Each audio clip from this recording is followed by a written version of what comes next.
आरभ्यता। ओम सहना भवतु सहनो भुनक्तु सह वीर्यं करवावहै तेजस्विनावधीतमस्तु मा विद्विषावहै। ओम शांति शांति शांति।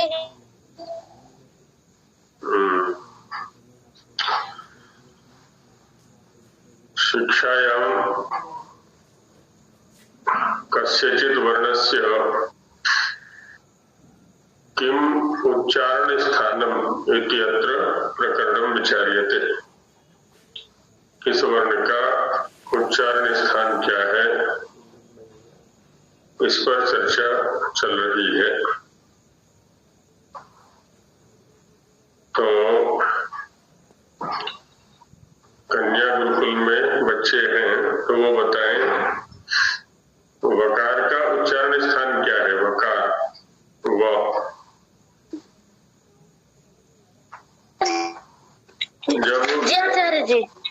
जब उत्तर दे रहे हैं तो पुस्तक बंद होनी चाहिए।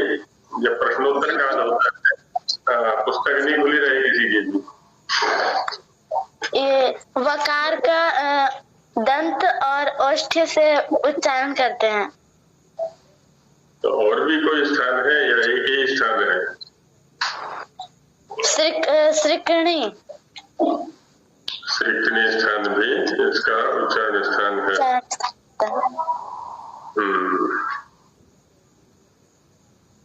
तो नमस्ते आचार्य जी। जी बहन जी नमस्ते जी। जी एक प्रश्न पूछना था जी। अभी तो मेरा समय चल रहा है पूछने का। जी जी धन्यवाद। हाँ इसके बाद आपका समय आएगा। दकार का उच्चारण स्थान क्या है रजनी जी? दकारस्य उच्चारण स्थानम ऋतुलसा दन्त्यः। ऋतुलसा दन्त्यः। अन्यदपि किंचित उच्चारण स्थानम अस्ति वा? अन्य भी कोई स्थान है कि दन्त्य ही है? नहीं दन्त्य ही है। और तो नहीं है ना, एकमात्र दंत्य ही उच्चारण स्थान है। चलिए रजनी जी के मत में केवल दंत है, अन्य किसी के मत में कोई और स्थान है? जी आचार्य जी दंत मूल है। इससे पहले वाले सूत्र में क्या है ना, दंत मूल भी इसका उच्चारण स्थान है।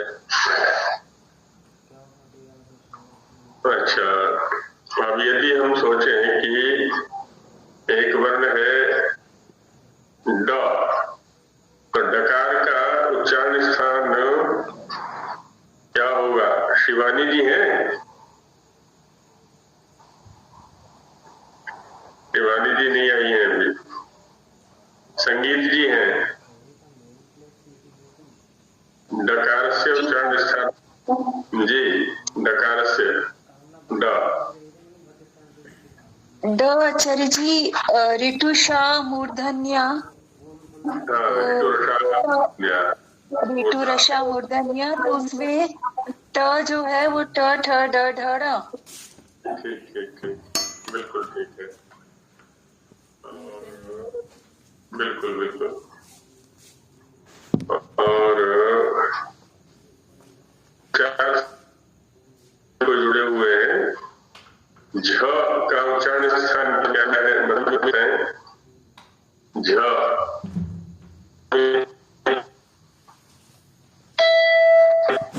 वैदिक प्रचार समिति ऐसा कुछ करके भी एक कोई जुड़े हुए हैं ना। तो बताया करें और पूछा भी करें खुल करके। कामिनी जी बताएं। कामिनी जी झकार से उच्चारण स्थान। नमो नमः आचार्य जी। इचु ऐसा नाम तालु। इचु ऐसा नाम तालु तालव्या तालुना आचार्य भवति। आचार्य मेरा यहाँ संदेह भी था। अभी संदेह लेते हैं, पहले मेरा वाला समय पूरा हो जाए। ठीक पहले सभी के संदेह लेंगे।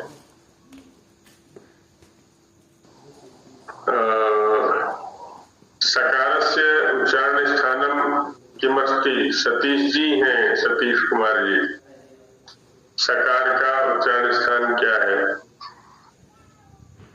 तालव्य है गुरु जी। वो तो श का है, वो तो श का है, श। मैं तो स बोल रहा था, स। दंत है जी। हाँ, दंत्य है वो, बिल्कुल ठीक बात है। चलिए, अच्छा है, सभी लोग अच्छा परिश्रम कर रहे हो। थोड़ा संकोच को दूर करें। संस्कृत में कोई लिख करके लाए हैं? संस्कृत में? जी आचार्य जी। अच्छा, पहले से परिचित होना चाहिए। सुनाओ, कौन है? माही है या कोई दूसरी है? माही। माही है, और भी तो भी, औरों को भी लिखने का अवसर दो। सुनाओ क्या लिखा है।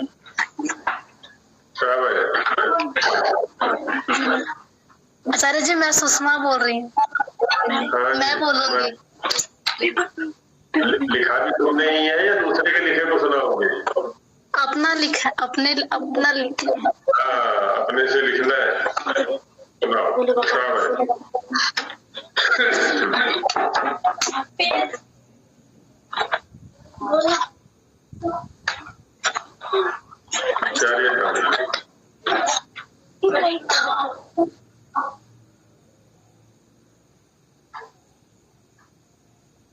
क्या हुआ?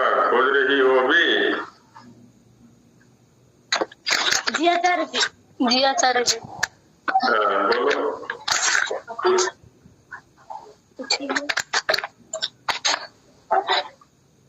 पहले से तैयार रहा। अन्य आचार्याणां मते एतत् अस्ति एकारस्य उच्चारणं दन्तस्य मूलानाम् अपि करणीयम्। तथैव तेन प्रकारेण एव आचार्याणां मते तवर्गस्य उच्चारणं दन्तमूलं स्थानेन अपि सम्यक् करणीयम् अस्ति। ऋकार यो 12 प्रकाराः सन्ति सहैव तवर्गः स च एतानां वर्णानां दन्ते जिह्वायाः उच्चारितः। वकारस्य उच्चारणं दन्त ओष्ठ्यः च भवनीयः। एकेषाम् आचार्याणां मते वकारं श्रिङ्कणी स्थानेन वदनीयः। यः दन्त ओष्ठ्यः मध्यस्थानम् अस्ति सः श्रिङ्कणी अस्ति। प्रयास स्तुत्य है, श्लाघनीय है। भाव भी लगभग पकड़ में आ रहे हैं, लेकिन शब्दों पर अधिकार नहीं है बेटा अभी। इसके लिए प्रतिदिन लिखना होगा तुम्हें। प्रतिदिन लिख करके, और जो वहां पर आपकी ज्येष्ठ बहनें हैं उनको दिखाओ लिख करके। जी। हो जाएगा, बहुत जल्दी ही सुधार हो जाएगा तुम्हारा। बहुत अच्छा है, ऐसे प्रतिदिन लिखो। जी अर्चना जी कुछ शंका करना चाह रही थी, बोलिए। जी आचार्य जी, बहुत छोटी सी शंका है कि ये जो सिक्कणी स्थानम शब्द है, इसमें आपने कल संभवतः तत्पुरुष बोला था, षष्ठी तत्पुरुष, तो वही उसका विग्रह पूछना था। नदी के रूप आपने याद किए हैं, नदी का षष्ठी एक वचन क्या बनेगा? तो फिर बन जाएगा शिक्कण्याः। बस वैसा बन जाएगा, शिक्कण्या स्थानम, शिक्कणी स्थानम। हालांकि कर्मधारय भी कर सकते हैं। मैंने पहले एक संकेत किया था कि एक होता है भेद रूप से व्यवहार और एक होता है अभेद रूप से व्यवहार। श्वेतः पटः या पटस्य श्वेतः वर्णः, दोनों प्रकार से। वैसे यहाँ पर भी है, श्रिकणी और स्थान एक भी है, तो उसमें कर्मधारय करेंगे तो श्रिकणी चतत स्थानम, श्रिकणी स्थानम, ऐसा भी कर सकते हैं। और श्रिकणी से यदि हम भेद रूप से व्यवहार करना चाहते हैं तो श्रीकणी का स्थान ऐसा भी कर सकते हैं। कामिनी जी भी कुछ कहना चाह रही थी। हाँ जी आचार्य जी, मेरा ये था जैसे हमने पहले कभी पढ़ा था अको विसर्जनीय कंठ इचु यशानाम तालु ऋतु रसाणाम मूर्धा, ये साधु है? बिल्कुल साधु है, एकदम ठीक है, बिल्कुल ठीक है। क्योंकि यहाँ पर क्या हुआ है, तद्धित का प्रयोग नहीं किया है। जैसे अभी इन सूत्रों में तो कंठ्याः, तालव्याः, मूर्धन्याः ऐसा प्रयोग कर रहे हैं, वहां सीधा सीधा स्थान का निर्देश कर दिया है। और पूह विसर्जनीयानाम कंठः स्थानम भवति, कीचु यशानाम तालु स्थानम भवति, ऋतुरसाणाम मूर्धा स्थानम भवति, ऐसा वाक्य बन जाएगा। और जब तद्धित का प्रयोग कर दिया है तब समानाधिकरण बन जाएगा, क्योंकि तद्धित का प्रयोग करने पर ये जो स्थानवाची शब्द हैं ये वर्ण को कहने लगे। अभी आप तालुनी भवः, कंठे भवः, मूर्धनी भवः, ऐसा तो वर्ण को कहने लगे। तो दोनों प्रकार से इनका निर्देश किया जा सकता है। एक दूसरा जैसे कल वाला और था, वही वो वकारस्थ दंतोष्ठ है, इसमें वही एक क्रमधारय समास का बताया आपने। तो ये दोनों जो दंत और ओष्ठ थे तो विशेषण हो गए ना आचार्य जी वकार के, तो अगर वकार साथ में होगा तो ही क्रमधारय समास बनेगा। ये अलग अलग तो फिर वो पीछे भी एक बहन ने बोला था, तो मेरे हिसाब से वही होगा ना द्वंद पर, वही उदाहरण के हिसाब से आपने फिर बताया भी एक अलग अलग उनके। तो आपके अनुसार कृष्ण पटः ऐसा प्रयोग नहीं होना चाहिए, या श्वेतः? वो पटय का लेकिन कृष्ण विशेषण बता दिया ना गुरुजी, यहाँ पे दोनों ही विशेषण है, ओष्ठ भी और दंत भी, तो इन्हीं में ही कर्मधारय समास है ना, वकार भी साथ में होता। एक और प्रयोग देता हूँ मैं, श्वेत लंबा पटः, ये प्रयोग बन सकता है कि नहीं? श्वेत लंबा पटः, सफेद लंबा बन सकता है, बन सकता है जी। हाँ जी, अब यहाँ पर पटः ये विशेष्य है और श्वेत और लंब ये दोनों विशेषण है। तो यहाँ पर हम विग्रह करेंगे श्वेतश्चासौ लंबश्च श्वेत लंबा। अच्छा, तो ये विशेषण बन गया और पटः विशेष्य बन गया। इसलिए दूसरा मैंने महाभाष्य का प्रयोग भी दिया था वहां पर, खंज कुब्जः देवदत्ता, खंजश्चासौ कुब्जः, खंज कुब्जः, ऐसा। तो ये प्रयोग इस तरह से किया हुआ है। तो धन्यवाद धन्य वही है, ओष्ठ्य भी वही है, दोनों धर्म एक ही वर्ण के अंदर है। तो वकार विशेष्य हो गया, दंत्य और ओष्ठ्य ये विशेषण हो गए। अब यहाँ चूंकि सम्मिलित रूप में है ना, संयुक्त रूप में ये विशेषण बन रहे, स्वतंत्र नहीं है। विशुद्ध दंत्य भी वकार नहीं है, विशुद्ध ओष्ठ्य भी वकार नहीं है, दोनों मिलकर के विशेषित कर रहे हैं वकार को।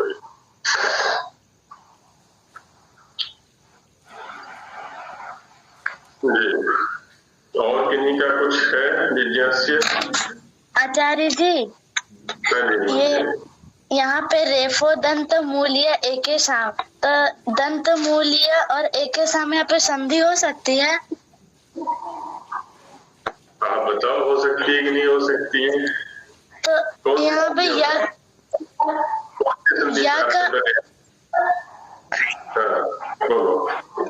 या का आ बचेगा और ए है, तो यहाँ पे एक नियम है वृद्धि संधि में कि आ या आ के बाद ए या आय होगा तो दोनों को आय होगा। ठीक बात है, वृद्धि रेचि से वृद्धि संधि यहाँ पर होनी चाहिए। बहुत अच्छी शंका की आपने, पहले भी ये बात आई थी। ऋतुरसा मूर्धन्या में बहन जी ने, संगीत जी ने प्रश्न किया था कि यहाँ का विसर्जनीय कहाँ गया।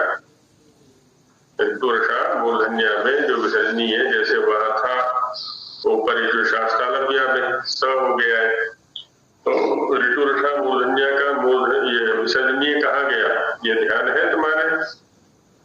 माही अथवा जो भी प्रश्न कर रही है। जी आचार्य जी, यहाँ संधि हुई है, अतोरो रप्लुता दप्लुते।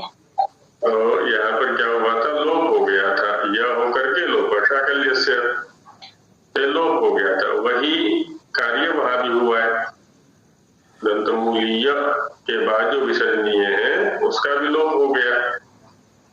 और लोप जो हुआ है वो त्रिपादी 8वें अध्याय के जो अंतिम 3 पाद हैं लोपा शाकल्य से, उनके अंतर्गत है। और वहां बीच में एक सूत्र पड़ा हुआ है पूर्वत्रा सिद्धम, पूर्वत्रा सिद्धम। तो ये कहता है कि जब 7.25 अध्याय के अंतर्गत कोई कार्य करना हो तो इधर के जो त्रिपादी के कार्य हैं वो असिद्ध माने न हुए जैसे हो जाते हैं। और जो यहाँ का लोप किया है तो वो असिद्ध हो गया, न हुआ जैसा हो गया, तो संधि कार्य नहीं करने देगा।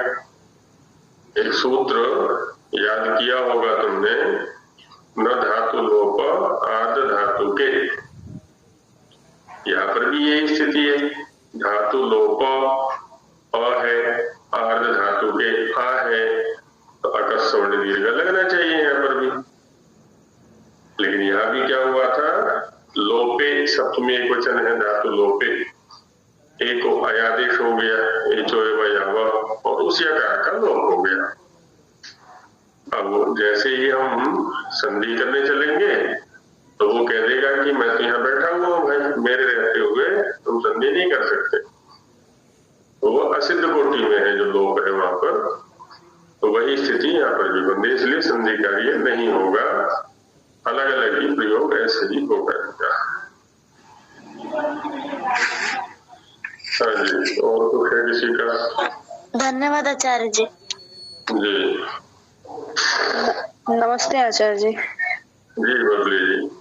आचार्य जी, जो इकार है और ईकार है उसकी मात्रा विषम परिस्थिति में लगती है, मतलब जैसे जो छोटी रहता है और बड़ी रहता है, बड़ी की मात्रा छोटी में लग जाता है मात्रा में, स्वर में ऐसा नहीं होता, ऐसा क्यों है? ये क्या है ना, हमारे जो लिपि कर रहे हैं, लिपि निर्माता, लिपि बनाने वाले रहे हैं, तो उन्होंने वर्णों का प्रत्येक ध्वनि के लिए अलग अलग रेखांकन किया है। अब ई का रेखांकन अलग है, जो मात्रिक है, जो दीर्घ वाला है उसके लिए अलग है, उसी में एक मात्रा ऊपर लगा दी तो ये दीर्घ ईकार हो गया। क्लुत के लिए 3 का अंक साथ में लिख दिया जाता है, उससे पता चलता है कि ये 3 मात्रा वाला है। तो तीनों का जो लिपि भेद है ना वो स्पष्ट है, अलग अलग है। हम ये नहीं कह सकते कि इसी की मात्रा उठ के वहां लग गई है या उसकी मात्रा उठ के यहाँ लग गई है, वो लिपि प्रकार है। तो प्रत्येक ध्वनि के लिए अलग अलग उसका रेखांकन है। जी आचार्य जी, धन्यवाद। हाँ जी, चलिए आगे बढ़ा जाए। राकेश जी कुछ कहना चाह रहे हैं? नहीं आचार्य जी। आचार्य जी, जी संगीत जी। आचार्य जी, मेरा प्रश्न है, दन्तयो ओष्ठयो केवल एते दृष्ट्वा किम एतत् बहुव्रीहि समास न भवितुम् अस्ति? वकारो दन्त्योष्ठ्यः इत्यस्मिन् सूत्रे प्रश्नः। आम्, दन्तयो ओष्ठयो केवल दन्तयो ओष्ठयो इति दन्तयः तत्र भव वर्णम्, ओष्ठयो तत्र भव वर्णम् इति यः स वकारः इति बहुव्रीहि समास न भवितुम् अस्ति। बहुव्रीहि समासः तदा भवितुमर्हति यत्र यदि अत्र तद्धितः न क्रियेत तत्र स्वरूपमेवं स्यात् दन्तश्च ओष्ठश्च दन्तोष्ठौ अस्य स्तः इति दन्तोष्ठः। दंत और ओष्ठ है स्थान जिसके, जैसे पीछे किया था हमने दंतमूलस्तु वर्गः, तो दंतमूलम अस्य अस्ति इति दंतमूलः, ऐसा वहां पर बहुव्रीहि नहीं बल्कि मत्वर्थ में अच प्रत्यय किया था, मत्वर्थ में अच प्रत्यय द्वंद्व करके। वैसे यहाँ पर भी करेंगे हम, पहले द्वंद्व कर देंगे दंतश्च ओष्ठश्च दंतोष्ठौ, अथवा दंतोष्ठम ऐसा भी कह सकते हैं, द्वंद्वश्च प्राणितुल्य सेनांगानाम एक भाव करके, तो दंतश्च ओष्ठश्च दंतोष्ठम स्थानम अस्य अस्ति इति दंतोष्ठ वकारः, ऐसा कह सकते हैं। अब चूंकि जो शब्द यहाँ श्रुत हो रहे हैं दंत्य और ओष्ठ्य, ये स्वयं वकार माने वर्ण को कह रहे हैं। अब इनके अतिरिक्त और कोई तो अभिधेय है नहीं जो बहुव्रीहि के द्वारा, क्योंकि बहुव्रीहि में क्या होता है, अन्य पदार्थ की प्रधानता हुआ करती है। अब वकार के अतिरिक्त हम और किसको अन्य पदार्थ के रूप में लेके आएंगे, तो इसलिए चूंकि जिसको हम बहुव्रीहि के द्वारा कहना चाहते हैं अथवा मत्वर्थ प्रत्यय के द्वारा कहना चाहते हैं, उसको पहले ही तद्धित ने कह दिया, यत् प्रत्यय ने कह दिया है, तो अब कोई अन्य पदार्थ रहा नहीं इनके पास में, तो इसलिए बहुव्रीहि यहाँ पर नहीं हो सकता। जी अन्यथा एक प्रश्न, किमर्थम् अस्य पुस्तकम् अध्ययनं कर्तव्यं? सर्वे प्रकारः उच्चारणं सम्यक्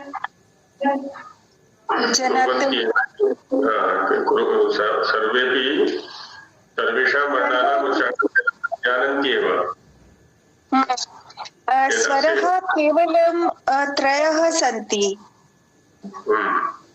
अन्ये सर्वे गुणाः सन्ति इति पाणिनि सूत्रकार व भाष्यकार लिखितः।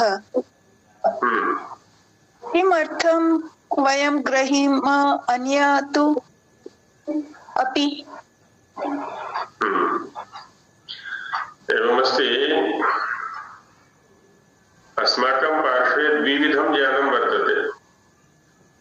हमारे पास में दो प्रकार का ज्ञान है, एकम स्वाभाविकम अपरम च नैमित्तिकम, है ना। एक स्वाभाविक है और एक नैमित्तिक है। स्वाभाविक वह ज्ञान कहलाता है जिसको हम गर्भ से साथ में लेकर के आते हैं, जन्म के साथ ही हमारे साथ आता है, वो स्वाभाविक ज्ञान है। नैमित्तिक वह ज्ञान है जो हम दूसरों से लेते हैं। यद् ज्ञानम् अस्माभिः परैः गृह्यते तद् ज्ञानं नैमित्तिकम् इति उच्यते। मातुर्वा पितुर्वा गुरोर्वा आचार्याद्वा मित्रात् गृह्यते, प्रतिवेशिनः अन्येभ्यः गृह्यते ज्ञानं नैमित्तिकं ज्ञानमिति उच्यते, है ना। उसको नैमित्तिक ज्ञान कहते हैं जो हम दूसरों से लेते हैं।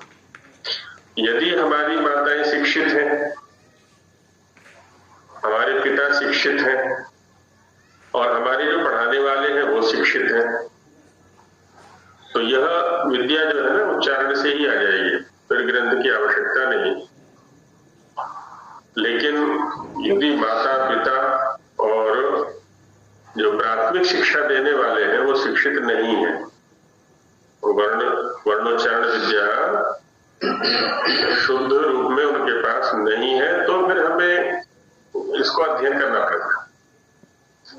जैसे मैंने आरंभ में ही प्रथम कक्षा में ही चर्चा की थी, अब हमने जो पढ़ा था या हमें जो पढ़ाया गया था प्राथमिक कक्षाओं में, तो कबूतर का खरगोश ग गधा घ घड़ी या घ घर अणे खाली, अब ये अणे खाली क्या है, और संभव है अभी भी यही पढ़ाया जाता हो।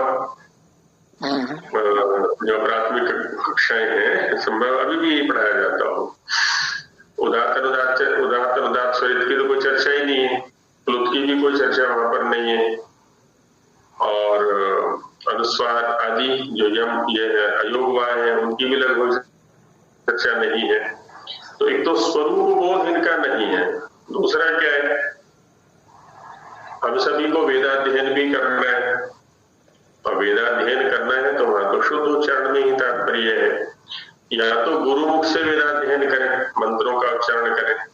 जब मंत्रों का उच्चारण गुरुमुख से करेंगे तो गुरु जी बताएंगे ही, वहां भी निमित्त बन रहा है, कोई ना कोई गुरु बन रहा है।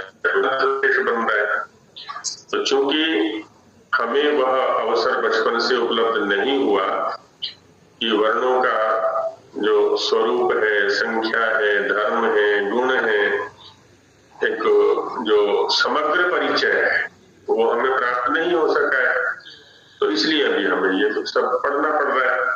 और आगे जो साहित्यिक ग्रंथ हम पढ़ेंगे या वैदिक ग्रंथों को हम पढ़ेंगे तो उनको पढ़ने में भी और समझने में भी सुगमता होगी।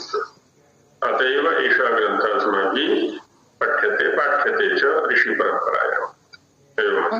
आचार्य जी, इसमें थोड़ा सा मेरा शायद रह गया बोलना कि हम ये जो स्वर कहते हैं, स्वर या तो अच होते हैं जो मतलब आ ई उ री री, इसको हम स्वर कहेंगे, और इसके 3 प्रकार ही इधर बताए गए हैं कि या तो ह्रस्व है या दीर्घ है या प्लुत है। तो जो उसके जो अतिरिक्त जो हम 18 को कह रहे हैं उसको, वो तो उनमें गुण है, वो खुद स्वर तो नहीं कहलाते ना, वो स्वर के गुण कहलाते हैं कि उच्च उदित है, अनुदात है, सरित है। तो हम उनको क्यों 18 स्वर है ऐसे कह रहे हैं?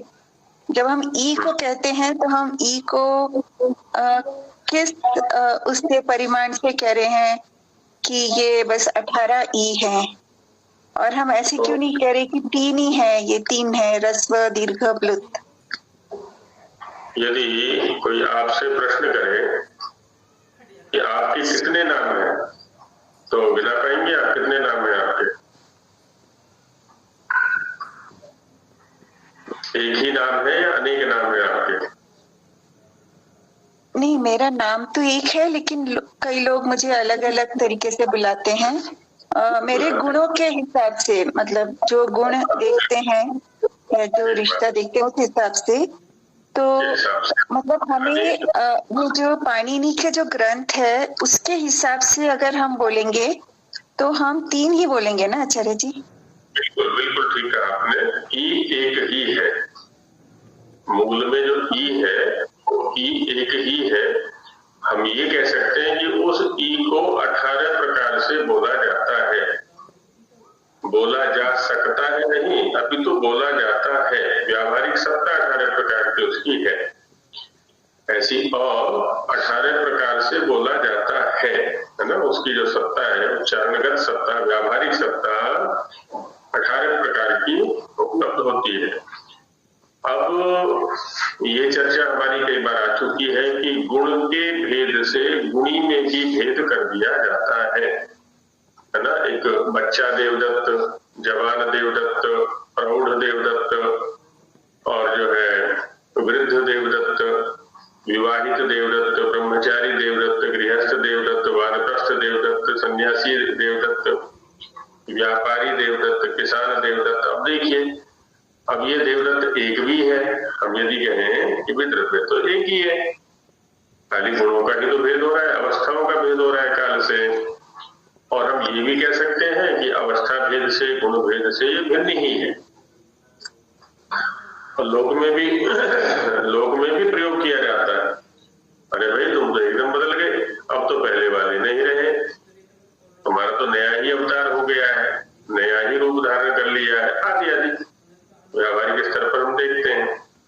तो यही स्थिति इन वर्णों की भी है। जब हम सैद्धांतिक रूप से स्पष्ट हो जाते हैं तो हम ये भी कह सकते हैं कि अ एक ही है, जैसा कि प्रत्याहार सूत्रों में भी क्या किया है और वही यहाँ पर भी किया है गुणोच्चारण शिक्षा में। अगला जो प्रकरण आ रहा है इसी बात को लेकर के आ रहा है। तो वर्ण की दृष्टि से वो एक ही है, गुण के आधार पर वो 18 प्रकार का है, ऐसा कह सकते हैं। जी जी धन्यवाद। बस ध्यान में रखना है कि गुण और गुणी में हम भेद देख करके व्यवहार कर रहे हैं या अभेद रूप से व्यवहार कर रहे हैं। जब अभेद रूप से व्यवहार कर रहे हैं तो 18 प्रकार का हो गया, भेद रूप से कर रहे हैं तो एक ही आकार में 18 गुण हो गए उसमें, गुण या धर्म हो गए उसमें, ऐसा कह सकते हैं।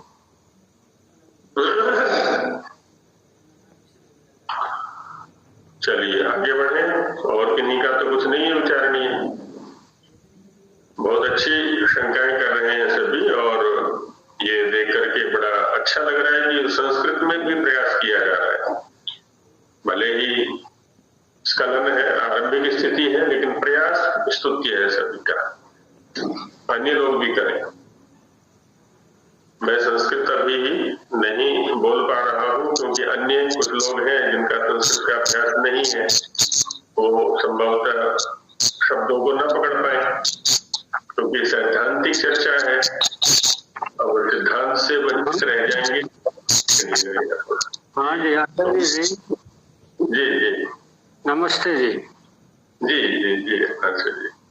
मेरा एक अशुद्धि हो रही है सकार बोलने में, से तो दंती भी है, तालव्य भी है और मूर्धन्य भी है जी। तो इसका उच्चारण करें तो कुछ साफ साफ अलग अलग उच्चारण नहीं हो रहा, तो इसका उच्चारण किया जाए साफ साफ जो। हाँ वही एक तो आप जिह्वा को समझाइए कि जैसा मैं कहता हूँ वैसा चले। जी जी जी। दूसरा क्या है ना, एकांत में बैठ करके आप जैसा जिह्वा को समझा रहे वैसा उससे अभ्यास करवाइए। देखो अभी मूर्धन्य उच्चारण करना है तुम्हें तो एकदम खड़ी हो जाओ, तुम्हारा जो अग्रभाग है वो एकदम ऊपर तक करना चाहिए। मूर्धन्य उच्चारण करने के लिए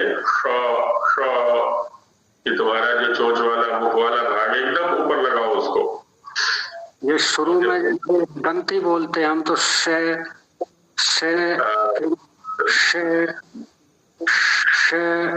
कुछ स्पष्टता नहीं आ रही। तो आ जाएगी, थोड़ा एकांत में बैठ के अभ्यास करें। ये है तो जीभ एकदम बाहर की ओर जाएगी, दांतों की ओर जाएगी सीधी तो इसमें विकार आएगा। स स स स है ना, दांतों की ओर जा रही है, ऊपर वाले दांतों की ओर। और जब तालव्य बोलते हैं तो थोड़ी सी नाली सी बन जाएगी जीभ की, थोड़ी सी गोलाई ले लेगी वो, जैसे वो शीतली प्राणायाम वाले करवाते हैं तो तो ऐसा रहेगा। अभ्यास करेंगे तो हो जाएगा वो। ठीक है जी, धन्यवाद जी। जी नमस्ते जी। तो वकार तक चिंता बड़ा हो गया था, अब आगे बढ़ते हैं। उपूपधमानीयाः प्रथमा बहुवचनान्तम्, ओष्ठ्याः प्रथमा बहुवचनान्तम्। अब यहाँ पर भी समासादि की स्थिति पूर्वत ही है। उश्च ऊश्च उपधमानीयश्च इति उपूपधमानीयाः इतरेतर योगो द्वन्द्वः। अब यहाँ देखिए जो ओष्ठ्य शब्द है, दो ओष्ठों के संबंध से इनका उच्चारण होगा,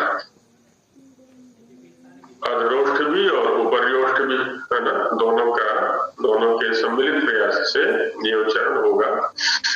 जो अधरोष्ठ है वो कर्ण की भूमिका निभाएगा और जो उपरयोष्ठ है वो स्थान की भूमिका निभाएगा। यहाँ पर नीचे वाला ओठ ऊपर वाले ओठ में जाकर के सटेगा, स्पर्श करेगा।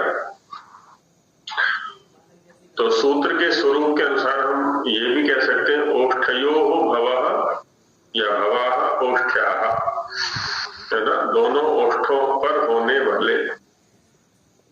और केवल स्थान की दृष्टि से देखें तो उसमें ऊपर वाला ओष्ठ ही स्थान बनेगा। तो ओष्ठे भवाः, ओष्ठ्या है, ये भी कह सकते हैं। किसी भी शब्द को स्वरूपतः हमें समझ लेना चाहिए, फिर जब समझ में आ जाता है तो उसकी अभिव्यक्ति भी हम ठीक से कर पाते हैं, वो ठीक से कर सकते हैं उसको। अब सूत्रकारों ने भी, जैसा बहन संगीत जी का प्रश्न था, अब एक एक अच का ही संकेत किया हुआ है, जैसे उपपदमानीय में केवल ऊ रखा हुआ है। अब इसी ऊ से 18 प्रकार का, 18 भेद या 18 गुणों वाले ऊ का ग्रहण कर लेते हैं हम। तो इसलिए अर्थ करते समय भी कह दिया जाता है उकारः अष्टादशात्मकः अष्टादश भेदः उपवर्गः पंचवर्णात्मकः अथ च पद्मानीयः वर्णः ओष्ठ्यः ओष्ठयोः भवाः भवन्ति। ये सभी वर्ण 18 प्रकार का उकार, 5 पवर्गांतरवर्ती वर्ण और उपधमानीय। उपधमानीय को हमने जाना ही था वहां पर कि प और फ के परे रहते जो पूर्ववर्ती विसर्जनीय है, उसका उच्चारण जब सांगीतिक रूप से करेंगे तो अर्ध विसर्जनीय जैसा होगा, और जो परवर्ती प फ है उनसे वो उच्चारण प्रभावित होगा। इसलिए ओष्ठ्य में आ गई।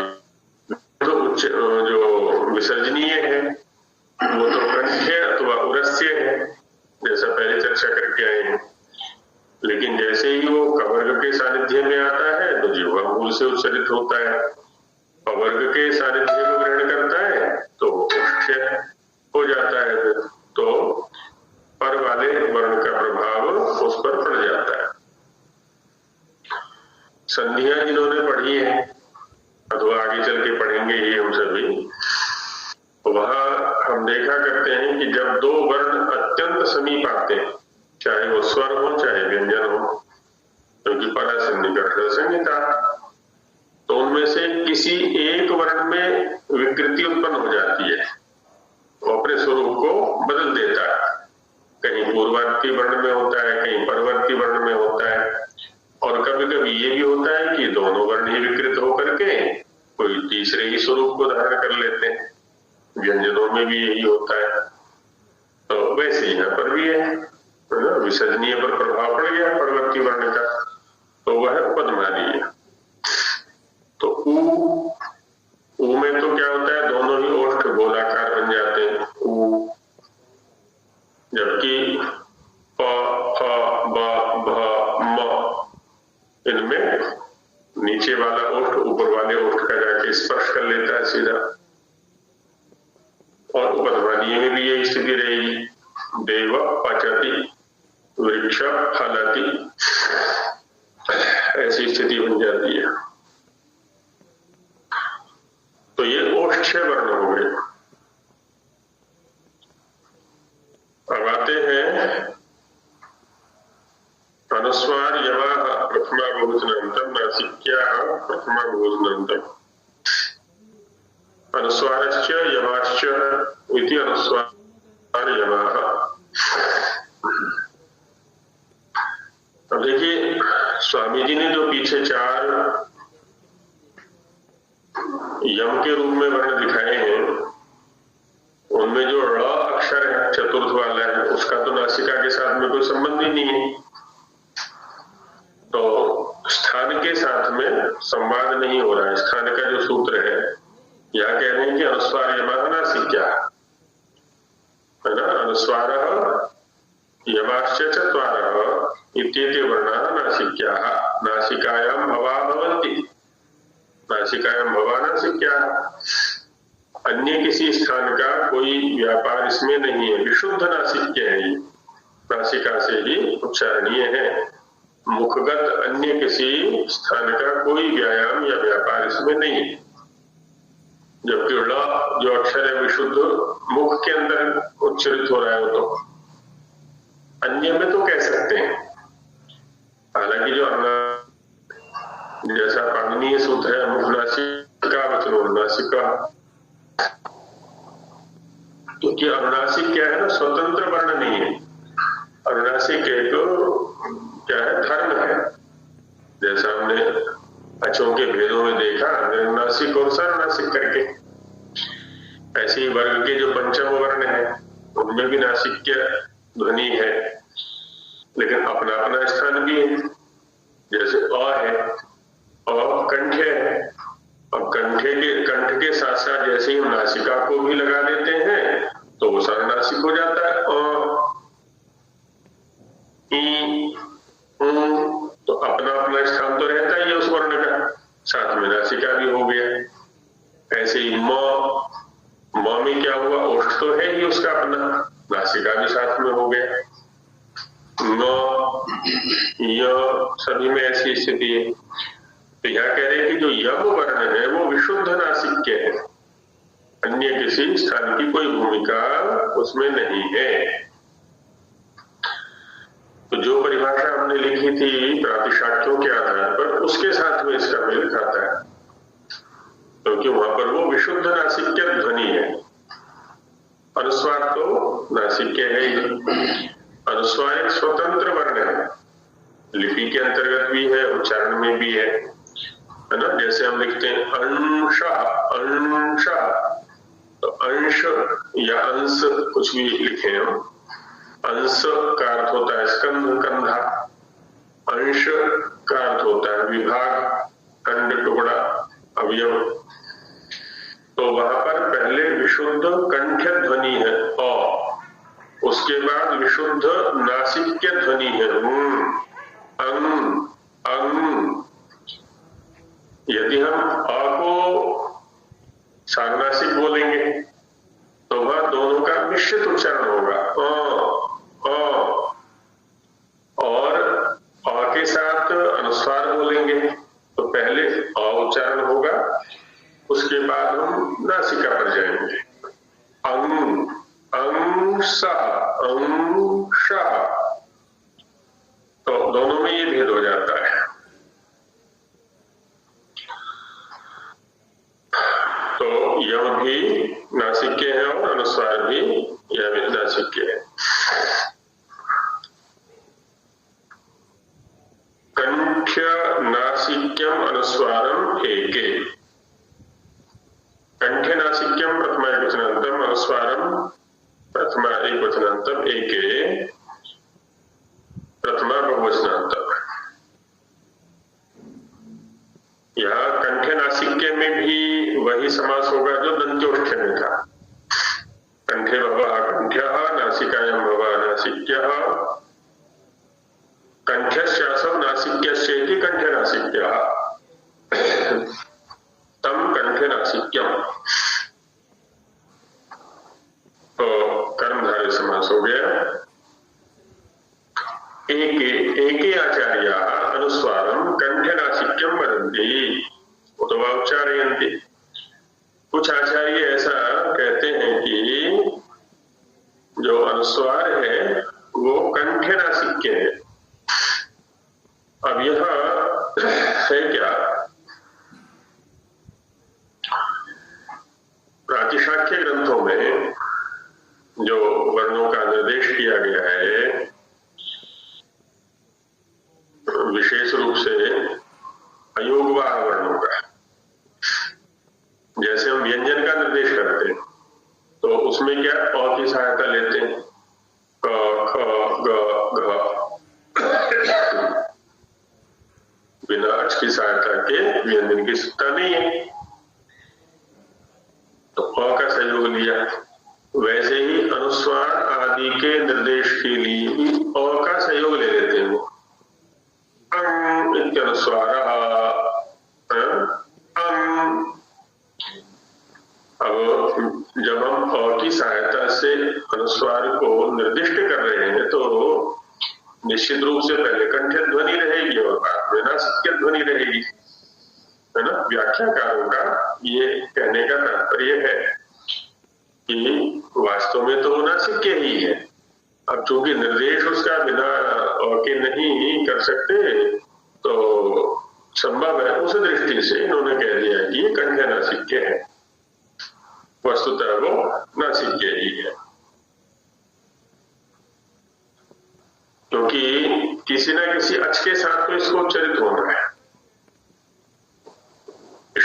से इसका अकेले का उच्चारण कभी नहीं होगा, और अक्ष के साथ भी होगा, व्यंजन के साथ भी नहीं होगा। तो इसलिए अब जिस भी, अब कभी ई के साथ आएगा तो कभी ऊ के साथ आएगा तो कभी री के साथ आएगा।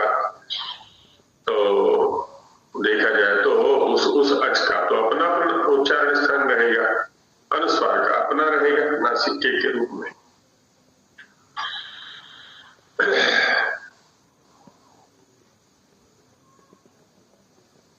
यमाश्च नासिक्य जिह्वामूलीया एकेषाम्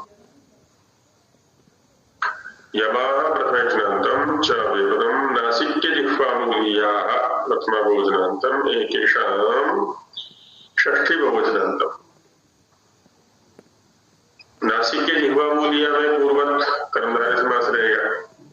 नासिकायां भवः नासिक्यः, जिह्वामूले भवः जिह्वामूलीया, नासिक्याश्च ते जिह्वामूलीया नासिक्य जिह्वामूलीया कर्मधारय।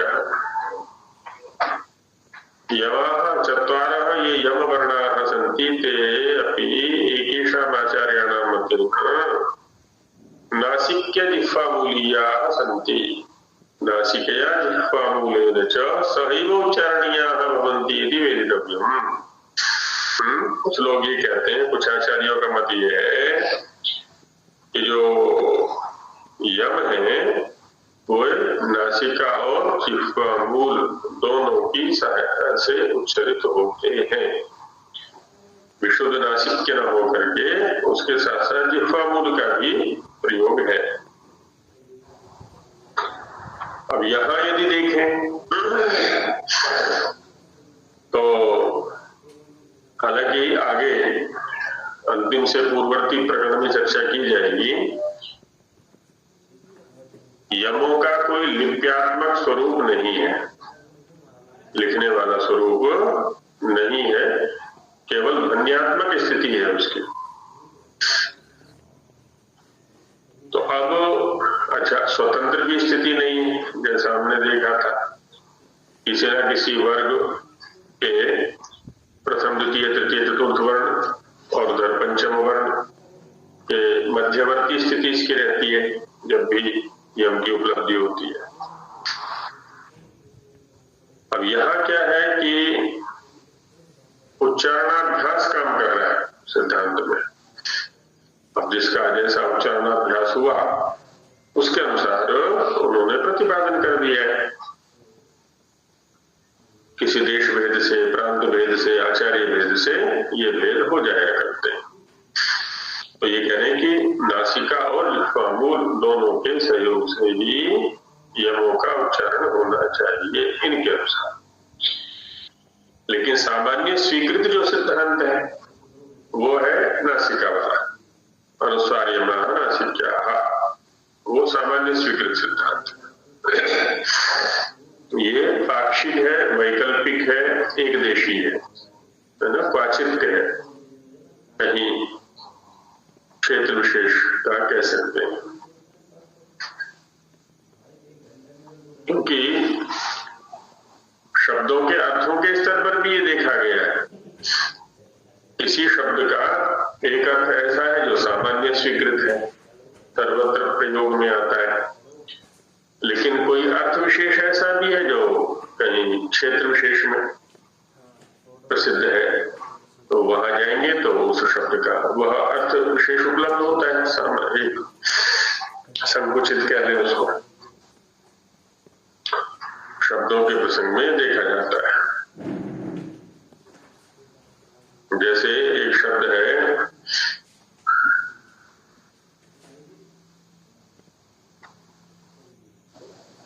सिंघाड़ा, सिंघाड़ा शब्द है,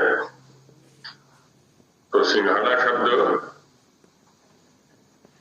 से लगभग सब परिचित है, अर्थ से भी लगभग सब परिचित है।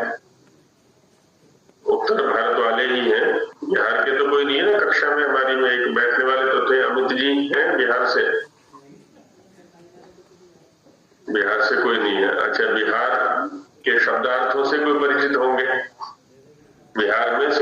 शब्द से क्या लिया जाता है?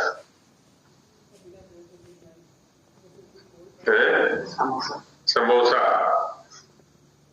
जो ये नमकीन व्यंजन हम खाते हैं। आचार्य जी समोसा लिया जाता है सिंघाड़ा उधर और बंगाल में। हाँ, बंगाल में है ना। मध्य प्रदेश में भी सिंघाड़ा मतलब समोसा होता है। अच्छा, उधर भी है। हाँ, अभी तो उत्तर भारत में तो पानी फल के लिए सिंघाड़ा है, जो पानी में उपलब्ध होता है, फल विशेष। अब आकृति सामान्य से कह लें या जैसे भी कह लें, वहां जो है उसके लिए आता है सिंघाड़ा शब्द, समोसे के लिए। अच्छा, तो उत्तराखंड से है कोई इधर? उत्तराखंड, उत्तरकाशी के क्षेत्र से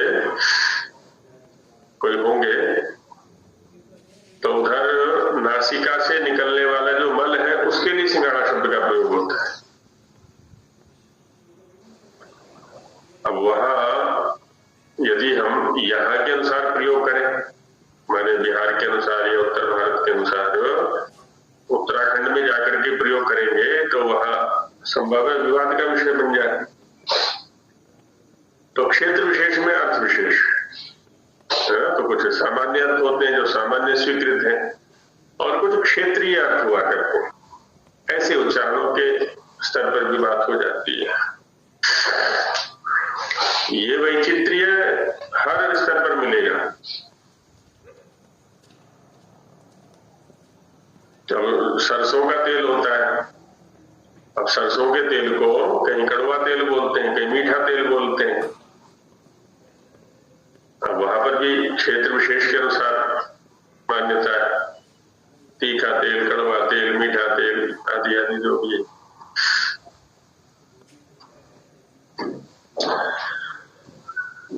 तो उच्चारणों के स्तर पर भी वह है।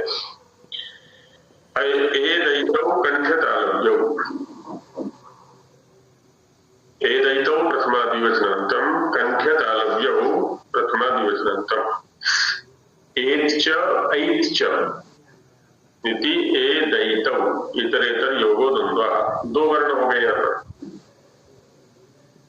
कंठे तालव्य में वही समास है जो दंत्योष्ठ में था। कंठे भवो कंठ्यौ तालुनी भवो तालव्यौ, कंठ्यौ च तौ तालव्यौ कंठ तालव्यौ, कर्मधारया।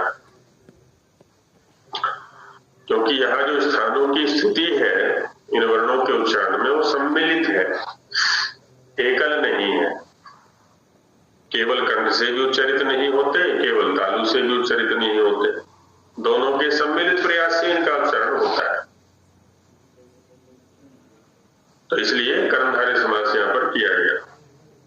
तो ए, ऐ, अब देख लें, अपनी जिह्वा पर ध्यान रखना है, सूक्ष्म रूप से ध्यान रखना है, गड़बड़ ना हो। पहले कंठ पर या जिह्वा मूल कह लें, क्योंकि कंठे वर्णों का हमारा जिह्वा मूल से अभ्यास है, वहां से आरंभ होता है और तालु पर जाकर के उसकी समाप्ति होती है। ए, ऐ में तो स्पष्ट ही है जो दूसरा वर्ण है, ए में भी है ना। जिह्वा का जो जिह्वा की जो चेष्टा है उस पर ध्यान रखें, है ना। ए दोनों अवयवों पर व्यापार हो रहा है, जिह्वा मूल पर भी और जो जिह्वोपाग्र है, ऊपर वाला भाग है जिह्वा के, और ऐ में भी। तो ये कंठे तालव्य वर्ण हो जाते हैं इस प्रकार से। ओदौतौ कंठोष्ठौ, यही स्थिति इनकी भी है। ओदौतौ प्रथमादिवचनान्तं कंठोष्ठौ प्रथमादिवचनान्तं, औच्च औच्च इति ओदौतौ इतरेतर योगो द्वंद्वः, कंठौ च तौ ओष्ठौ च इति कंठोष्ठौ, यहाँ पर भी कर्मधारय समास हो गया। ओथ अर्थात ओकारः, औथ अर्थात औकारः इत्येतौ वर्णौ कंठौष्ठौ भवतः, कंठेन ओष्ठेन च सहैव उच्चारण योग होता है। जैसे पीछे था कंठ और तालु से, अब यहाँ पर ये चारों वर्ण ऐसे हैं जिनके कि ह्रस्व नहीं होते, इसलिए 12 प्रकार के हैं। एकार भी 12 प्रकार का है, ऐकार भी 12 प्रकार का है। प्राइमरी में हमें पढ़ाया गया था छोटा ए बड़ा ए, अब ए भी ए है और ऐ भी ए है, तो उसके साथ में छोटा और बड़ा विशेषण लगा दिया। ऐसे ही छोटा ओ बड़ा ओ, तो इनका जब तक स्वरूपतः ज्ञान नहीं होगा तो शुद्ध उच्चारण भी नहीं कर सकते और श्रवण भी नहीं कर सकते। ओमाचार्य जी, ए और ऐ का जो उच्चारण कर रहे हैं आचार्य जी, तो तालु से जिह्वा स्पर्श नहीं हो पा रही है। स्पर्श होगी नहीं, अचोके उच्चारण में स्पर्श पूरा नहीं हुआ करता कभी भी। अच्छा अच्छा, आप ई का स्वतंत्र उच्चारण करके देखिए, पूरा स्पर्श है नहीं पूरा स्पर्श नहीं होगी। उस तरफ गति अवश्य कर रही है। बस वही है, उसको कहा जाएगा विवृत करना स्वराहा। अभी प्रयत्न प्रकरण में चलेंगे हम आगे जी जी। तो विवृत करना स्वराहा की जो कर्ण है वो विवृत रहता है, दूर रहता है, हट करके रहता है जी। प्रयत्न करेगा लेकिन स्पर्श नहीं करेगा जी, धन्यवाद। हाँ जी, तो किसी भी अच के उच्चारण में पूरा स्पर्श नहीं है। तो वैसे यहाँ पर भी है ओकार और औकार। अब हालांकि देश भेद से इनके भी उच्चारण में भेद है। अभी जैसे इधर बोला जाता है पैसा, बिहार में जाएंगे तो पैसा, और हरियाणा वाले क्या बोलेंगे पीसा, पीस से दे दे, पीस से, है ना। यहाँ पर है ना, उधर पश्चिमी उत्तर प्रदेश में जाएंगे तो पैसा है वहां पर, तो पैसा, पीसा, पैसा। बिहार में जाएंगे तो पैसा है, और उधर जाएंगे ना मध्य प्रदेश, भोपाल आदि क्षेत्र में तो पैसे, ऐसे कैसे हो गया, कितने पैसे के सेब हैं, तो वहां पे जैसा उच्चारण है। अई का भी अब देखा जाए तो इसका बिहार में तो पाणिनि के अनुसार उच्चारण सुरक्षित है अभी, वहां पर पैसा ऐसा ही बोलते हैं, आई को आई ही बोलते हैं, और अन्यत्र जो है विकृत हो गया है। तो ओ औ ओ, अब देखिए कंठ पर भी प्रभाव है, कंठ कह लें, जिह्वामूल कह लें, और ओष्ठ पर भी प्रभाव है। दोनों स्थानों पर व्यापार स्पष्ट हो रहा है हमारा ओ और औ, इसी प्रकार से वहां पर। तो चारों ही वर्ण हमारे दीर्घ हैं, ये ह्रस्व इनके पास में नहीं है, दीर्घ है और प्लुत है। तो 12 प्रकार के इस प्रकार से वर्ण जितने हैं उन पर सामान्य रूप से स्थान निमित्तक चर्चा हो गई है। अब कुछ वर्णों के विषय में थोड़ा सा विशेष है, सामान्यतः चर्चा उन वर्णों पर हो चुकी है। जैसे वर्गस्थ वर्ण, अब पीछे कहा गया कुहलसन्या, कंठ्या, शास्त्रालभ्या, ऋतुषा, मूर्धन्या, लितुलसादंत्या, उपपदमानिया, उठ्या। प्रत्येक वर्ग के उच्चारण के लिए एक एक स्थान का निर्देश किया गया। तो वो जो वर्ग के साथ उच्चारण स्थान का निर्देश था, वस्तुतः वर्गस्थ 4 वर्णों के साथ वो लागू होता है, ठीक है। जो पंचम वर्ण है प्रत्येक वर्ग का, उसके लिए थोड़ी सी विशेष चर्चा यहाँ करते हैं अगले सूत्र में कि गयण नमः प्रथमा बहुवचनान्तम स्वस्थान नासिका स्थानाः प्रथमा बहुवचनान्तम नश्च यश्च नश्च नश्च मश्च इति गयण नमः इतरेतर योगो द्वन्द्वः। स्वं स्थानम येषां ते स्वस्थानाः, नासिका स्थानम येषां ते नासिका स्थानाः, है ना। दोनों में अलग अलग हमने बहुरी कर दिया। अब इनका कर्मधारय समास कर देंगे। स्वस्थानाश्च ते नासिका स्थानाः, स्वस्थान नासिका स्थानाः। जैसे संतोष आदि में कर्मधारय किया था वैसे यहाँ पर भी कर दिया है। तो तात्पर्य क्या बनेगा? वर्गस्थाः पंचम वर्णाः गणनवाः स्वस्थान नासिका स्थाना भवन्ति। यस्य यस्य वर्गस्य यत् यत् उच्चारण स्थानम् उक्तम् तत्तु अस्त्येव तेन सहैव नासिकापि स्थानं तेषां उच्चारणानां कृते भवति। कहते हैं कि जिस वर्ग का जो पंचम वर्ण है, जैसे म है तो कवर्ग है, कवर्ग का कंठ हो गया अथवा जिह्वा मूल हो गया, य है तो उसका तालु हो गया, ण है तो उसका मूर्धन्य है, न है तो दंत है, और म है तो ओष्ठ है। वो तो हो गया उनका स्वस्थान जो वर्गगत स्थिति है। कहते हैं इनका स्वस्थ स्थान के साथ साथ नासिका स्थान भी है। तो दोनों वर्णों से के सम्मिलित प्रयास से इनका उच्चारण होगा। तो इसलिए न, य, ण, न, म है ना इत्यादि दो दो स्थानों से इनका उच्चारण हो जाता है। अभी क्या कह रहे थे? नहीं कर सकते। स्वस्थान करो स्थानम ये शांति स्वस्थान, वो तो कर दिया हमने। स्वामी स्थानम ये शांति बहुरी कर दिया है। नासिका स्थानम ये शांति नासिका स्थान ये भी कर दिया है। अब दोनों में बहुरी कैसे करेंगे? द्वंद्व नहीं करना है। द्वंद्व करने पर स्वतंत्र हो जाते हैं, जबकि इनको स्वतंत्र नहीं करना है। प्रत्येक के साथ में इनका संबंध लगेगा दोनों का। जैसे गकारः स्वस्थान नासिका स्थानः, यकारः स्वस्थान नासिका स्थानः, दोनों स्थानों के सम्मिलित प्रयास से इनका उच्चारण होगा, केवल एकल स्थान से नहीं होगा। ये दोनों मिलके आगे वाले पांचों को कहते हैं। हाँ हाँ बिल्कुल, उनका प्रत्येक का अपना अपना स्थान तो है। जो वर्गगत स्थान उच्चारण स्थान है उसके साथ साथ नासिका भी स्थान है। ऐसा नासिका भी है, नासिका अलग है, मतलब नासिका से अलग बोल सकते हैं? नहीं ऐसा नहीं है ना। विशुद्ध नासिक्य नहीं है और विशुद्ध कंठे भी नहीं है।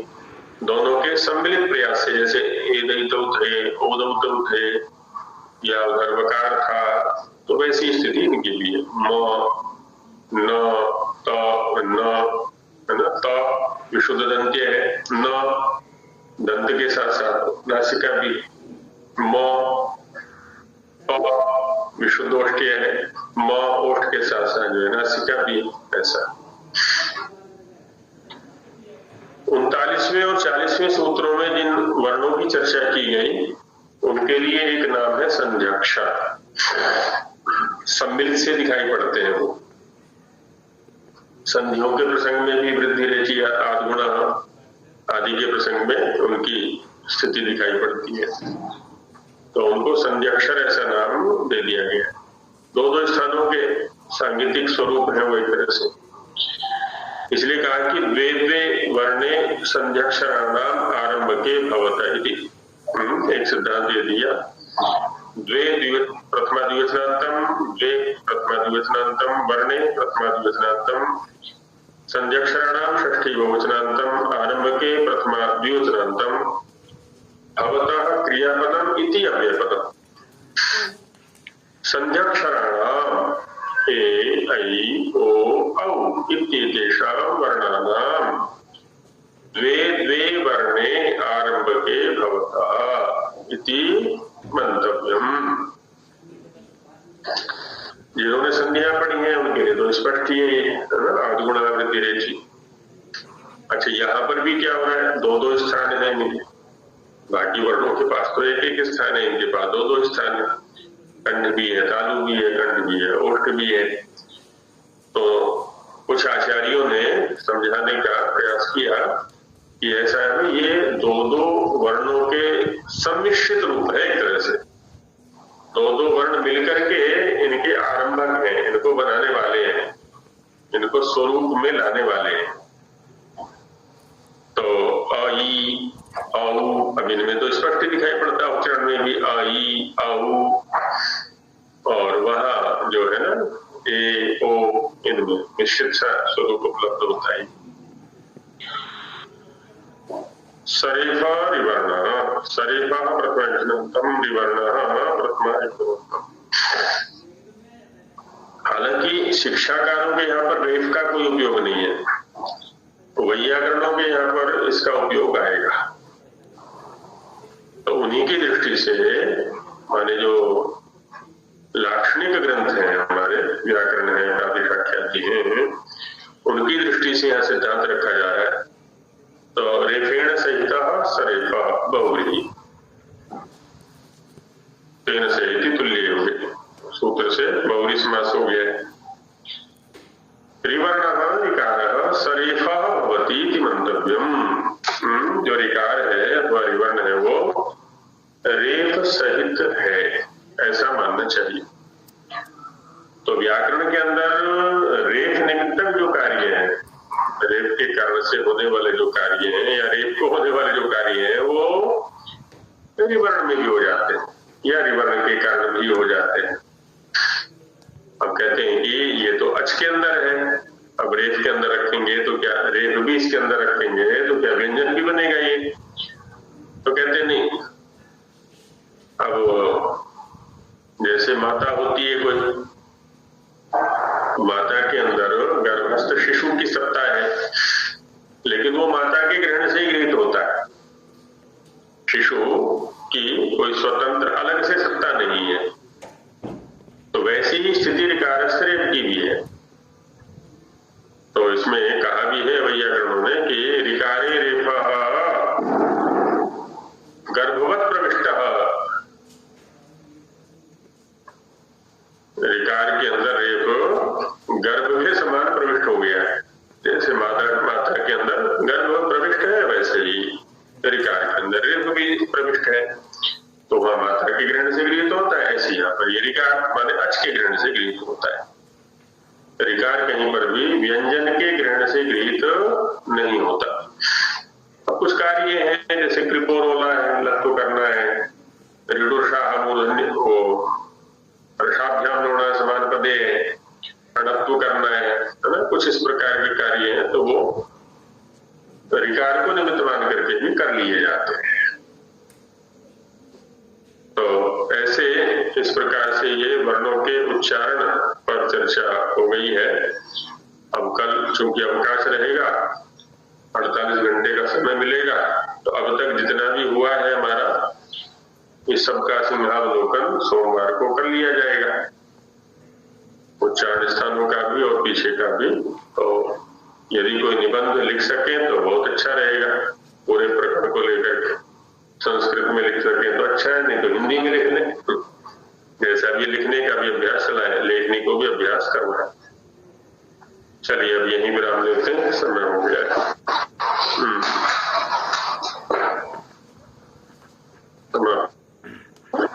ओम सहना भवतु सहना भुनक्तु सह वीर्यं करवावहै तेजस्विनावधीतमस्तु मा विद्विषावहै। ओम शांति शांति शांति।